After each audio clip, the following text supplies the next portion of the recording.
नमस्कार दोस्तों, स्वागत है आप सभी का आपकी अपने यूट्यूब चैनल होमनिस्टी में। दोस्तों, जैसा कि आप सभी की डिमांड थी कि स्टैटिक्स सब्जेक्ट के आपके इम्पोर्टेंट एमसीक्यू कराए जाएं, तो यहाँ पे दोस्तों हम लोग आपके स्टैटिक्स के जितने भी चीज़ें थी उसको कवर कर चुके हैं। और वो सारी चीज़ें आपकी वीडियो हमारे चैनल के प्लेलिस्ट में है स्टैटिक्स की, आप जाके देख सकते हैं। दोस्तों, आपके सभी एग्जाम में आपकी चीज़ों को यहाँ पे कवर किया गया है। और आज हम लोग जो स्टैटिक्स के एमसीक्यू क्वेश्चंस कराने वाले हैं दोस्तों, वो आपका पीजीटी हुआ, टीजीटी हुआ और आपके जो एसओ एग्ज़ाम हुए, या कुल मिला के आपके जितने भी आपके एग्ज़ाम जिसमें आपके स्टैटिक्स से रिलेटेड क्वेश्चन पूछे जाएंगे, वहाँ पे आपके ये इंपॉर्टेंट एमसीक्यू आपको यहाँ पे ये मदद करेंगे। दोस्तों हमने ये क्वेश्चंस आपके जितने भी लाए हैं ये बहुत ही इंपॉर्टेंट क्वेश्चन इसलिए हैं क्योंकि ये कहीं ना कहीं एग्जाम्स में पूछे गए हैं। कहीं आपके जो असिस्टेंट प्रोफेसर के एग्ज़ाम होते हैं उनमें पूछे गए हैं, या टीजीटी हुए या पीजीटी हुए, या जितने भी आपकी गवर्नमेंट एग्ज़ाम कराती है और वहाँ पे स्टैटिक्स का जितना भी सेक्शन आता है वहाँ से हम रिलेटेड सारे क्वेश्चन आपको यहाँ पे कराने की कोशिश करेंगे। दोस्तों, ये आपका आज डेमो वीडियो है। दोस्तों, यहाँ पे हम लोग केवल यहाँ पे 10 क्वेश्चंस लेके आए हैं दोस्तों, और उसको डिटेल्स में हम लोग यहाँ पे डिस्कस भी करेंगे। दोस्तों, तो यदि दोस्तों ये वीडियो आपको अच्छी लगे तो आप लोग ज़रूर कमेंट में बताइएगा, और आगे अगर इसको कंटिन्यू रखना है तो भी आप लोग बताइएगा। जैसे आपका आदेश यहाँ पे होगा वैसे हम लोग आगे का यहाँ पे एमसीक्यू लेके आएंगे। दोस्तों, तो चलिए दोस्तों, देर ना करते हुए आज के 10 इंपॉर्टेंट एमसीक्यू शुरू करते हैं। तो दोस्तों, सबसे पहला आज का क्वेश्चन अगर हम देखिए तो दोस्तों यहाँ पे हम लोग यहाँ पे कुछ क्वेश्चन ऐसे हैं यहाँ पे जो आपके परिभाषाओं से रिलेटेड क्वेश्चन पूछे जाते हैं। मतलब दोस्तों कुछ स्टेटमेंट किसी यहाँ पे स्टैटिक्स के जो विद्वान गण होते हैं उनके द्वारा दिए गए होते हैं, या किसी परिभाषाओं को यहाँ पे उनका लाइन दिया जाता है कोटेशन के थ्रू, और उनके बाद वहाँ से पूछा जाता है कि ये किसका कोटेशन है। तो दोस्तों ऐसे क्वेश्चन जितने भी हैं वो कुछ चुने हुए क्वेश्चन ही हैं, मतलब कुछ चुने हुए परिभाषाएं हैं जो आपके क्या हो गए हैं, एक हाईलाइटेड परिभाषा हो गए हैं, और जनरली वो कहीं ना कहीं आपके एग्जाम्स में, अदर्स एग्जाम्स में पूछे ही जाते हैं। तो यहाँ पे जितने भी आपके इंपॉर्टेंट यहाँ पे परिभाषाएं हैं वो सारे क्वेश्चन हम यहाँ आपके सामने लेके आए हैं। दोस्तों, तो दोस्तों यहाँ पे पहला क्वेश्चन की अगर हम लोग बात कर ले तो दिया है कि statistics are affected to marked extent by multiplicity of causes. मतलब यहाँ पे दोस्तों क्या है कि सांख्यिकी जो है वो कारणों की बहुलता से उल्लेखनीय स्तर तक प्रभावित होता है। यह कथन किसने दिया है? तो दोस्तों यहाँ पे आपको समय आप अपना पॉज करके यहाँ पे खुद आंसर अपना चुन सकते हैं।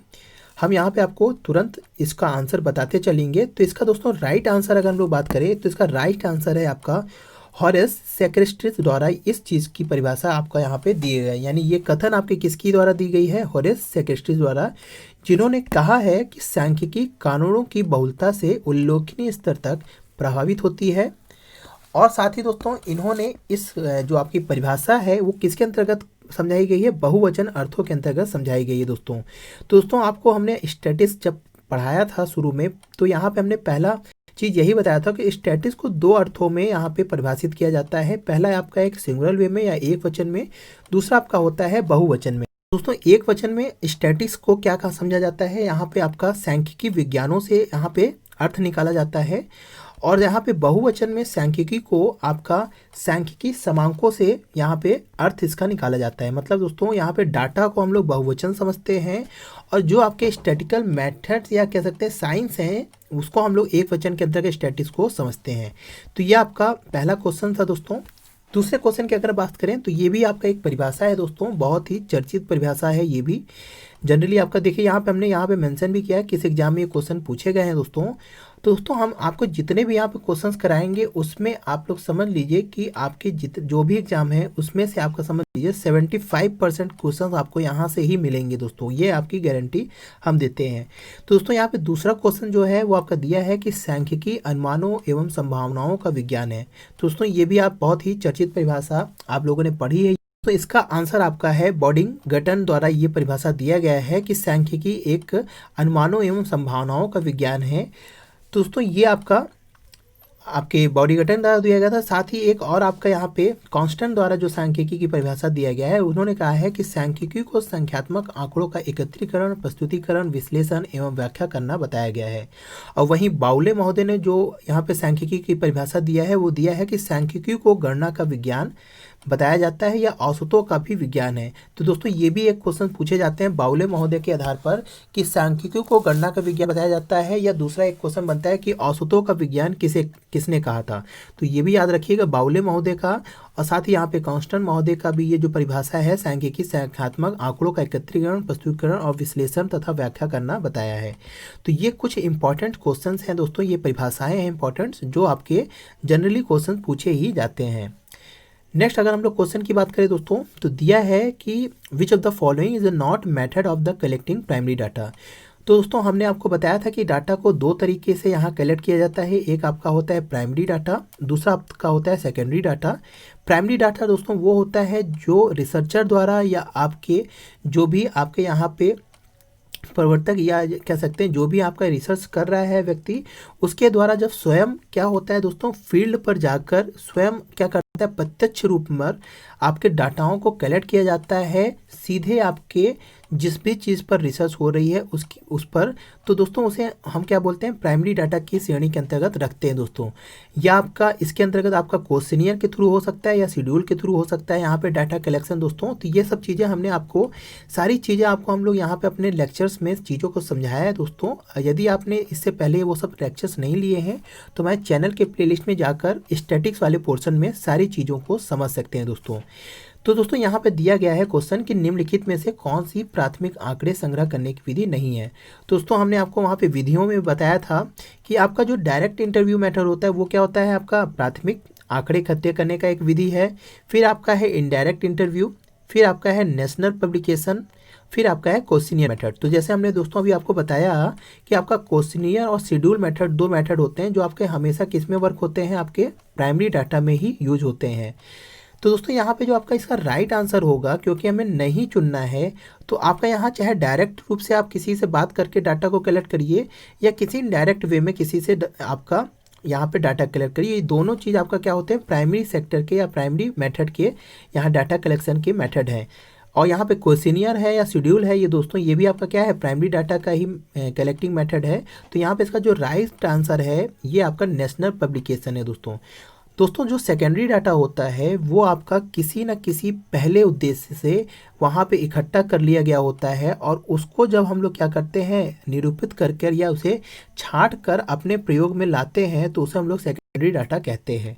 वो आपका कोई भी मैगजीन हो सकती है, नेशनल पब्लिकेशंस हो सकती है, आर्टिकल हो सकती है, जर्नल्स हो सकता है, कोई भी ऐसा डाटा जो पहले किसी और उद्देश्य के लिए कलेक्ट किया गया था और उसका प्रयोग अब हम लोग अपने रिसर्च के लिए कर रहे हैं, तो वो सारे डाटा को हम लोग क्या बोलते हैं सेकेंडरी डाटा बोलते हैं।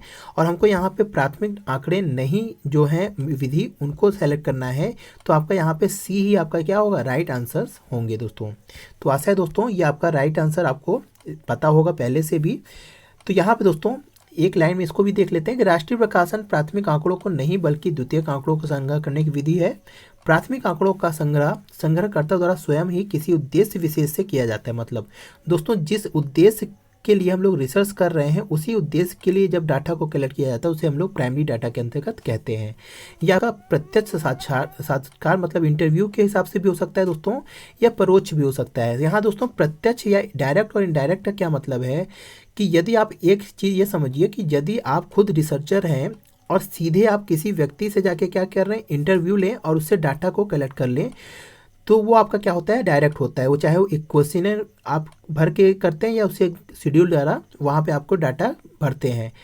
दोस्तों जो आपका इनडायरेक्ट है वहीं उसके अपोजिट वो क्या है दोस्तों कि जब आप लोग किसी व्यक्ति विशेष की जानकारी किसी अन्य व्यक्ति से उसके बारे में पूछते हैं तो हम लोग क्या बोलते हैं इसे परोक्ष साक्षात्कार बोलते हैं। जैसे दोस्तों यदि आपको किसी वर्कर्स के बारे में जानकारी इकट्ठा करना है तो आप ऑर्गेनाइजेशन में जाकर उसके सुपरवाइजर से उस वर्कर के बारे में डिटेल्स पता करते हैं। तो ये क्या हुआ आप इनडायरेक्ट वे में उस वर्कर के बारे में क्या कर रहे हैं जानकारी को कलेक्ट कर रहे हैं। तो ये भी आपका क्या होता है प्राइमरी डाटा के अंतर्गत ही शामिल किया जाता है।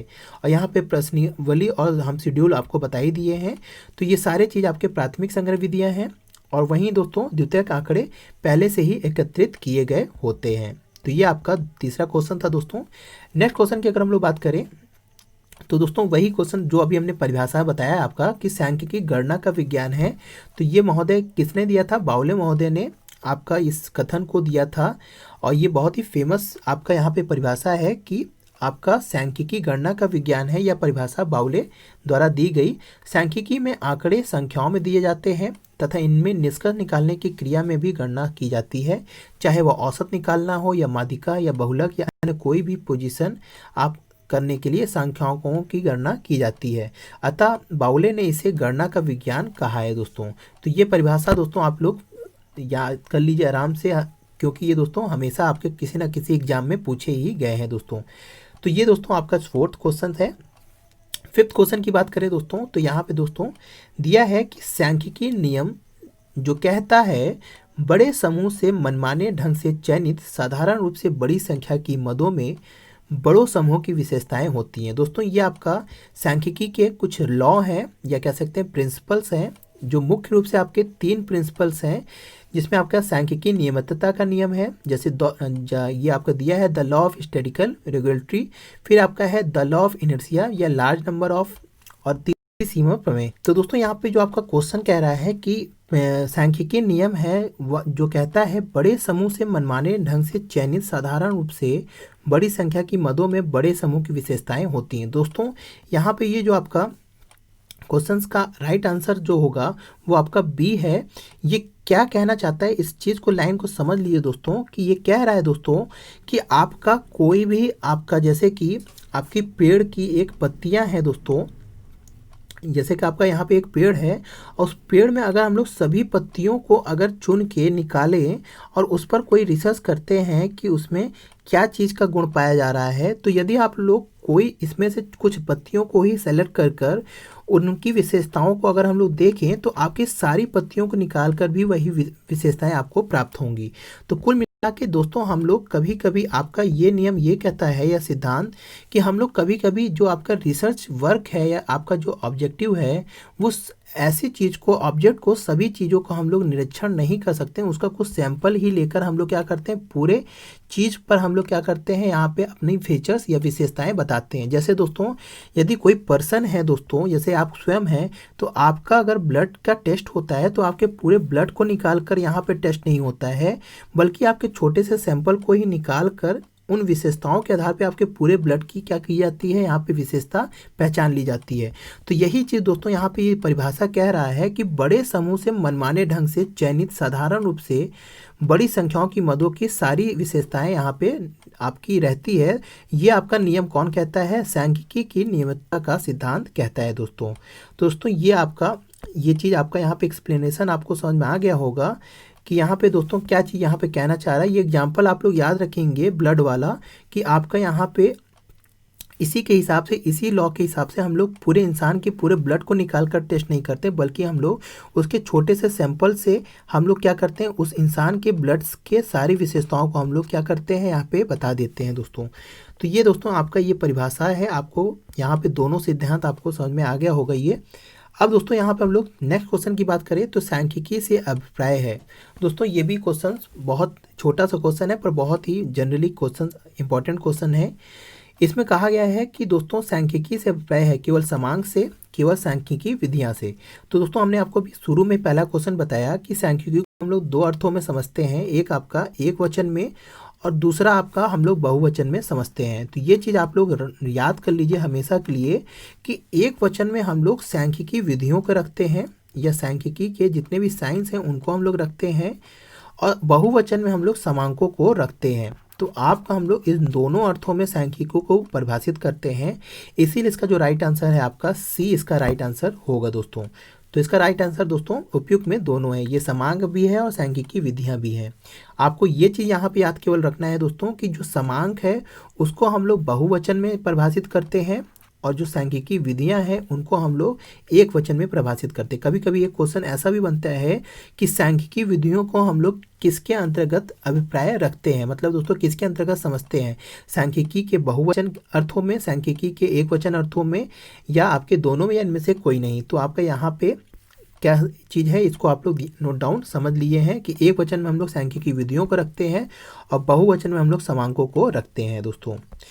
तो दोस्तों यहाँ पे दिया भी है एक्सप्लेनेशन कि सांख्यिकी का आशय गणना के विज्ञान से है। सांख्यिकी का प्रयोग एक वचन तथा बहुवचन दोनों में किया जाता है, इसलिए सांख्यिकी के अंतर्गत समांक व सांख्यिकी विधियां दोनों को परिभाषित किया जाता है। तो आशा है ये राइट आंसर क्यों है ये भी आपको समझ में आ गया होगा। नेक्स्ट क्वेश्चन की बात करें दोस्तों, तो यहाँ दिया है कि सांख्यिकी में निम्नलिखित में किसका अध्ययन किया जाता है दोस्तों। तो दोस्तों हमने आपको बताया था कि सांख्यिकी क्या है, गणनाओं का विज्ञान है। जैसे अभी बावले महोदय ने भी बताया कि सांख्यिकी क्या है, गणनाओं का विज्ञान है। तो दोस्तों गणना हम लोग किसकी करते हैं, आपके क्वालिटी की गणना होती है कि आपके क्वांटिटेटिव यानी कि आपके नंबर्स को हम लोग किस में मेजर करते हैं, आपके जो भी होते हैं उसको हम लोग क्या करते हैं, संख्यात्मक वे में ही रखते हैं। मतलब दोस्तों सांख्यिकी का जो आपका विस्तार है केवल कितने कहाँ तक है, आपका नंबर्स तक ही है। उसके बाद हम लोग यहाँ पे क्वालिटेटिव चीज़ों की यहाँ पे हम लोग अध्ययन नहीं कर पाते हैं सांख्यिकी में। इसीलिए दोस्तों ये इसकी एक कमियाँ भी हैं, जो गुणात्मक तथ्यों का अध्ययन नहीं कर पाता है। तो इसका राइट आंसर दोस्तों क्या होगा, आपका ए होगा संख्यात्मक तथ्यों का। तो इसका एक्सप्लेनेशन भी अगर आप लोग देख लीजिए, सांख्यिकी के अंतर्गत केवल हम लोग संख्यात्मक तथ्यों का ही अध्ययन करते हैं, गुणात्मक तथ्यों का नहीं। सांख्यिकी विषय के अंतर्गत संख्याओं का ही अध्ययन, विश्लेषण व वर्गीकरण व निर्वाचन किया जाता है दोस्तों। तो दोस्तों हम लोग जो भी चीज़ डाटा कलेक्ट करते हैं वो आपके क्या होते हैं, नंबर्स फॉर्म में होते हैं। फिर उसको हम लोग टेबुलेट करते हैं, उसका हम लोग कैप्शन और स्टेप बनाते हैं। फिर उसके बाद हम लोग उसका क्लासीफाइड करके अलग अलग तरीक़ों से वहाँ पे एनालिसिस करते हैं और फिर हम लोग उसका इंटरप्रिटेशन करके कोई निष्कर्ष निकालते हैं। तो दोस्तों ये आपका सांख्यिकी के अंतर्गत केवल हम लोग संख्यात्मक तथ्यों का ही अध्ययन करते हैं, इसका राइट आंसर होगा। फिर आपका नेक्स्ट क्वेश्चन है दोस्तों कि सांख्यिकियों को उचित रूप से माध्यों का विज्ञान कहा जाता है। तो ये दोस्तों यहाँ पे माध्यों का विज्ञान किसने कहा था, बावले महोदय ने ही कहा था कि सांख्यिकी क्या है, आपका माध्यों का विज्ञान है। इसका राइट आंसर आपका ए होगा दोस्तों। इसने आपका सांख्यिकी को उचित रूप से माध्यों का विज्ञान आपका डॉक्टर ए.एल. बावले महोदय ने दिया था। इन्होंने सांख्यिकी को बहुवचन के रूप में परिभाषित करते हुए लिखा कि समांक अनुसंधान के किसी भी विभाग से सांख्यिकी आपका संबंधित तथ्यों का संख्यात्मक विवरण है, जिन्हें एक दूसरे के संबंध में रखा जाता है। तो इन्होंने बहुवचन में ये परिभाषा दी थी दोस्तों कि समांक अनुसंधानों के किसी विभाग से संबंधित तथ्यों का संख्यात्मक विवरण है, जिन्हें एक दूसरे के संबंध में रखा जाता है दोस्तों। तो दोस्तों यहाँ पे आपका ये पहली परिभाषा तो है ही है। दूसरा परिभाषा में इन्होंने केवल यही कहा है कि हम लोग जो भी डाटा कलेक्ट करेंगे वो किसी ना किसी दूसरे डाटा से क्या होना चाहिए, आपका रिलेट होना चाहिए दोस्तों। मतलब दोस्तों यदि आप किसी गाँव के व्यक्ति के आय के बारे में क्या किए, यहाँ पे आपने डाटा कलेक्ट किया और उसका निष्कर्ष निकाला, तो यहाँ पे आपको कोई भी निष्कर्ष नहीं मिलेगा।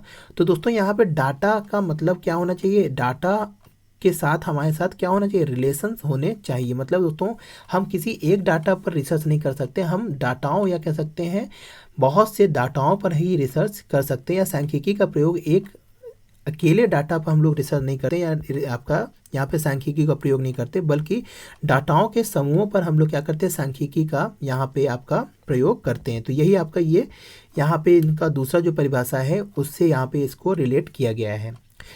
नेक्स्ट क्वेश्चन की अगर बात करें दोस्तों, तो शब्द सांख्यिकी का प्रयोग इस प्रकार किया जाता है, और दूसरा इसी की तरह है कि सांख्यिकी शब्द को किस रूप में प्रयोग किया जाता है। तो दोस्तों ये आपका हमने अभी बता भी दिया, एक्सप्लेनेशन भी कर दिया बहुत बार कि सांख्यिकी को एक वचन और बहुवचन दोनों में हम लोग यहाँ पे समझते हैं। एक वचन में हम लोग सांख्यिकी विधियों को रखते हैं और बहुवचन में हम लोग केवल समांकों को परिभाषित करते हैं। तो यहाँ पे ये चीज़ आप लोग याद कर गए, अब तो आपके दिमाग में ये चीज़ बन भी गया होगा इतने ही क्वेश्चंस में आपको। तो दोस्तों यहाँ पे कुल मिला के आपका यहाँ पे एमसीक्यू इसीलिए होता है दोस्तों कि आपको वो सब क्वेश्चन एकदम जुबान पे रट जाए, जैसे कि आपका कोई भी इसमें कंफ्यूजन ना रहे दोस्तों आपके एग्जाम के समय। तो यहाँ पे दोस्तों ये सब क्वेश्चन देखिए आपके कहीं ना कहीं पेपर्स में कहीं ना कहीं आए हुए हैं, जैसे टीजीटी में देखिए आए हुए हैं 2011-13 में ये क्वेश्चन पूछे गए दोस्तों। आप लोग इतना डीप एनालिसिस नहीं करते हैं, आप लोग न्यूमेरिकल वे में ज़्यादा चले जाते हैं। आपका यहाँ पे जो प्रिंसिपल वे में आपको चीज़ों समझना चाहिए उसमें आप लोग उसको छोड़ देते हैं। तो चीज़ें दोस्तों बारीकियों से जो क्वेश्चन पूछने का अर्थ होता है वो यही होता है कि जो चीज़ आप सोच भी ना सकते हैं उससे भी क्वेश्चन कभी कभी जनरेट कर दिया जाता है। तो वो यही सब क्वेश्चन है, देखने में तो बहुत आपके ईजी लगते हैं, पर आपको कन्फ्यूजन क्रिएट करने के लिए यहाँ पर थोड़ा सा घुमा दिया जाए तो आप क्वेश्चन को गलत कर देते हैं दोस्तों। तो यही सब चीज़ों आपको यहाँ पे MCQ में दोस्तों ये सब कमियाँ आपकी दूर हो जाएंगी। गारंटी के साथ। तो दोस्तों यहाँ पे एमसीक्यू के साथ ही यहाँ पे जो क्वेश्चन दिया गया है कि सांख्यिकी शब्द को हम लोग दो अर्थों में समझते हैं, एक वचन में भी बहुवचन में भी। एक वचन में हम लोग सांख्यिकी विधियों को रखते हैं और बहुवचन में हम लोग समांकों को रखते हैं दोस्तों। तो नेक्स्ट क्वेश्चन की अगर हम लोग बात कर ले दोस्तों, यहाँ पे दोस्तों कुछ एक्सप्लेनेशन इसका देख लेते हैं कि सर्वप्रथम सांख्यिकी शब्द का प्रयोग करने वाले प्रसिद्ध जर्मन गणितज्ञ गॉटफ्रेड केनवाल को सांख्यिकी का जन्मदाता माना जाता है दोस्तों। तो ये भी एक क्वेश्चन दोस्तों पूछा गया है बहुत बार कि सांख्यिकी के जन्मदाता कौन है। उसमें आपके बाउले दे दिए जाते हैं, फिर आपके यहाँ पे कहते हैं कॉन्स्टेंट दे दिए जाते हैं, बॉडीगटन दे दिए जाते हैं और यहाँ पे गॉटफ्रेड अंकेनवाल भी दिए जाते हैं। तो दोस्तों यहाँ पे आप लोग ये चीज़ याद रखिएगा कि आपके जो जन्मदाता हैं आपके वो जर्मन गणितज्ञ गॉटफ्रेड अंकेनवाल को ही सांख्यिकी का जन्मदाता कहा जाता है। फिर दोस्तों यहाँ पे एक क्वेश्चन जनरली आपके शब्दों से भी रिलेटेड कभी कभी पूछे गए हैं कि स्टेटिस को जर्मन में क्या चीज़ कहा जाता है। तो स्टेटिस को जर्मन में आपका स्टेटस कहते हैं, इटालियन में से स्टैटिस्टिक्स कहते हैं दोस्तों। और अलग अलग यहाँ पे शब्दों को यहाँ अलग अलग वे में भाषाओं में अलग अलग तरीके से इसको बताया गया है। तो दोस्तों सांख्यिकी शब्द का प्रयोग दो अर्थों में एक वचन तथा बहुवचन दोनों रूपों में किया जाता है। बहुवचन के रूप में सांख्यिकी का तात्पर्य उन सांख्यिकी विधियों को तथा आपका यहाँ पे एक वचन के रूप में सांख्यिकी, यहाँ पे दोस्तों बहुवचन के रूप में यहाँ पे सांख्यिकी समांकों से होगा, यहाँ विधियाँ लिखा है, ये चीज़ गलत है जैसे अभी हमने आपको बताया। और जिनका प्रयोग निष्कर्ष निकालने के लिए किया जाता है यहाँ पे समांक होगा। और एक वचन में इसका तात्पर्य यहाँ पे सांख्यिकी विधियों से है दोस्तों। यहाँ पे देखिए दो बार सांख्यिकी विधि लिख दिया, तो ये चीज़ आप लोग ध्यान दीजिएगा। एक वचन में आपका क्या होता है दोस्तों, सांख्यिकी विधियाँ होती है और बहुवचन में समांकों को हम लोग यहाँ पे डिफाइन करते हैं दोस्तों। तो ये चीज़ आपको याद हो गया होगा दोस्तों, जिनकी सहायता से सांख्यिकी सूचनाओं की प्राप्ति कर उसका निष्कर्ष तक पहुंचा जाता है। तो दोस्तों ये आपका 9th का आपका राइट आंसर सी था, दोनों अर्थों में हम लोग इसको समझते हैं। फिर आपका लास्ट यहाँ पे आज का क्वेश्चन है सांख्यिकी का कार्य है। दोस्तों ये क्वेश्चन अगर आप लोग राइट आंसर दे देते हैं तो इसको आप लोग जरूर कमेंट में बताइएगा कि हमने राइट दिया है आंसर, क्योंकि दोस्तों आपको यहाँ पे जो भी आपका आंसर होगा हम गारंटीज कह रहे हैं या आप गलत करेंगे। तो इसका राइट आंसर अगर आप लोग बताइए तो यहाँ पे दोस्तों दिया है सांख्यिकी का कार्य है व्यक्तिगत जानकारी को बढ़ाना, समस्या का समाधान बताना, व्यक्तिगत इकाइयों का अध्ययन करना या उपयुक्त में से कोई। तो दोस्तों इसका राइट आंसर आपका यहाँ पे आपको लग रहा होगा कि व्यक्तिगत इकाइयों का अध्ययन करना ही क्या है दोस्तों, सांख्यिकी है। तो ये भी आपका गलत आंसर है। यदि आप ये सोच रहे हैं कि समस्या का समाधान बताना इसका राइट आंसर है तो भी ये गलत है, बल्कि इसका राइट आंसर आपका है व्यक्तिगत जानकारी को बढ़ाना दोस्तों। ये क्यों सही है दोस्तों, इसको भी हम आपको यहाँ पे एक्सप्लेन कर दे रहे हैं दोस्तों। जो सांख्यिकी है वो कभी व्यक्तिगत इकाइयों का अध्ययन नहीं करता है, बल्कि क्या करता है दोस्तों, यहाँ पे आपके एक से अधिक व्यक्तियों का अध्ययन करता है। मतलब दोस्तों हमने आपको एग्जाम्पल अभी दिया कि गाँव के यदि हम लोग क्या करते हैं, इनकम ऑफ सोर्स के बारे में पता करते हैं कि वो गरीब शहर है या अमीर गांव है। तो वहाँ पे हम लोग क्या करते हैं, सभी गांव के व्यक्तियों का क्या करते हैं, इनकम सोर्स हम लोग पता करते हैं, उनकी सैलरी पता करते हैं। तो सभी व्यक्ति की सैलरी को हम लोग इकट्ठा करते हैं, फिर हम लोग अगर देते हैं कि वो सैलरी आपकी एक लमसम इनकम तक है तो हम लोग उसे कहते हैं कि यहाँ की सैलरी अच्छी है, तो यहाँ पे लोग अच्छे संपन्न लोग रहते होंगे। पर दोस्तों यदि आप एक गांव में जाइए और एक व्यक्ति की सैलरी पता कर लीजिए और वो क्या हो दोस्तों, वहाँ का प्रधान हो और उसकी सैलरी आपका यहाँ पे वो बताए कि हमारी सैलरी यहाँ पे आपकी 1 लाख रुपए है, तो वो क्या कहेगा दोस्तों, आपको क्या यहाँ पे समझ में आएगा कि हाँ ये गांव बहुत ही संपन्न है। पर वास्तव में हो सकता है कि वहाँ के जो गरीब लोग हैं उनको 100 रुपये ही मजदूरी मिल रही हो। तो दोस्तों जब हम लोग क्या करते हैं, एक से अधिक व्यक्तियों का अध्ययन करते हैं तो ही हम लोग सांख्यिकी का उसको शामिल करते हैं। तो यहाँ पे व्यक्तिगत इकाइयों का अध्ययन सांख्यिकी में नहीं होता है दोस्तों।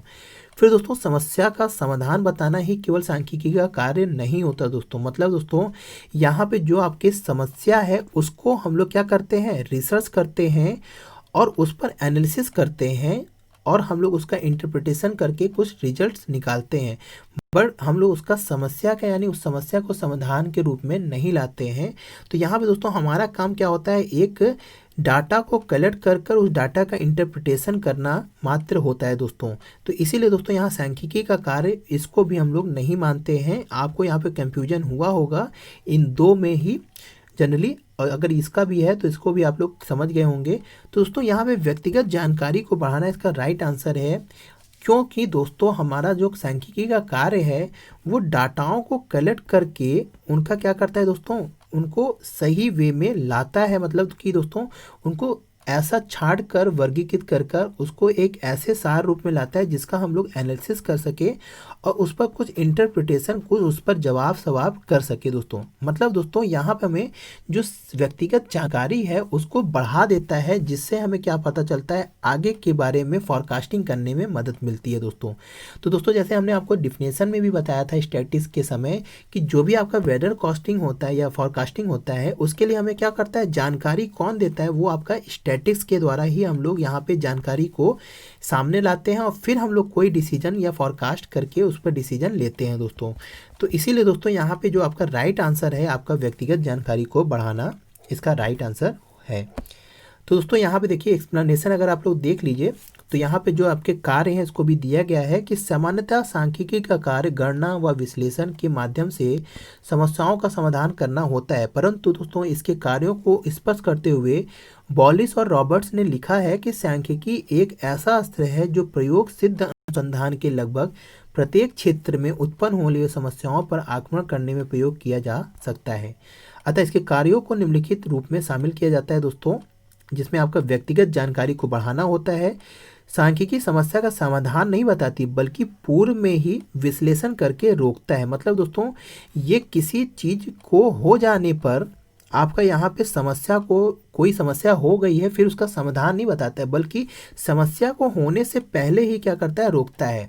तो इसीलिए दोस्तों कि जैसे कि अगर आपका हम कहें कि इस साल आपका गांव में सूखा होने वाला है, तो इस समस्या का यहाँ समाधान सांख्यिकी नहीं बताएगा कि सूखे से कैसे निपटा जाए, बल्कि इस समस्या को होने से पहले ही क्या करेगा दोस्तों, यहाँ पे आपका सांख्यिकी बता देगा कि इस साल आपके गांव में सूखा पड़ने वाला है, इसके लिए आप पहले से तैयारी कर लीजिए दोस्तों। तो ये आपका सांख्यिकी करता है दोस्तों। इसीलिए दोस्तों वहाँ पे दूसरा आंसर सही नहीं था, पहला आंसर ही सही था। साथ ही दोस्तों सांख्यिकी व्यक्तिगत नहीं बल्कि सामूहिक इकाइयों का अध्ययन करता है, जैसे हमने आपको आपका यहाँ पे सैलरी वाला एग्जाम्पल से समझा दिया दोस्तों। तो दोस्तों ये आपका राइट आंसर यहाँ पे ए क्यों हुआ, इसको अभी आप लोग समझ गए होंगे दोस्तों। तो दोस्तों ये आज हम लोग 10 इंपॉर्टेंट MCQ आपके सामने ले आए दोस्तों यहाँ पे हम लोग, और आशा है दोस्तों ये सारे क्वेश्चन आपका एक्सप्लेनेशन आपका अच्छे तरीके से चीज़ों को समझ में आ गया होगा दोस्तों। यदि आप लोग को ये वीडियो अच्छी लगी तो आप लोग ज़रूर कमेंट करिएगा, फिर हम लोग आगे और भी क्वेश्चंस बढ़ाकर यहाँ पे आपके सामने MCQ लाएंगे और साथ में विद एक्सप्लेनेशन आपको यहाँ पे चीज़ों को समझाएंगे दोस्तों, जिससे आपके सारे क्वेश्चंस के जो भी डाउट्स होंगे वो भी आपके क्लियर होते जाएंगे और साथ में आपके रिविजन्स भी स्टैटिस्टिक्स के होते जाएंगे दोस्तों। तो दोस्तों यदि वीडियो अच्छी लगी तो लाइक करिए दोस्तों, और चैनल पे पहली बार आए हैं तो चैनल को सब्सक्राइब करिए और ज़्यादा से ज़्यादा वीडियो को अपने दोस्तों में शेयर करिए। जो भी आपके कॉमर्स के बच्चे हों या आपके दोस्त हों स्टैटिक्स पढ़ते हों, या जो भी आपके किसी भी चीज़ की तैयारी कर रहे हो, चाहे वो TGT हो, PGT हो, असिस्टेंट प्रोफेसर्स की हो, या आपके ASO की तैयारी कर रहे हैं, या किसी भी आपके गवर्नमेंट जॉब की तैयारी कर रहे हैं, जहाँ भी स्टैटिक्स का यूज हो रहा हो, उनको वीडियो को शेयर करिए दोस्तों और ज़्यादा से ज़्यादा चैनल को ग्रो करने में मदद करिए दोस्तों। तो दोस्तों आज के लिए इतना ही। जय हिंद, जय भारत। दोस्तों यदि आप हमारे चैनल होम मिनिस्ट्री को सपोर्ट करना चाहते हैं तो आप इस UPI ID लिंक पर जाकर अपनी इच्छा अनुसार राशि को प्रदान कर आप होम मिनिस्ट्री को सपोर्ट कर सकते हैं।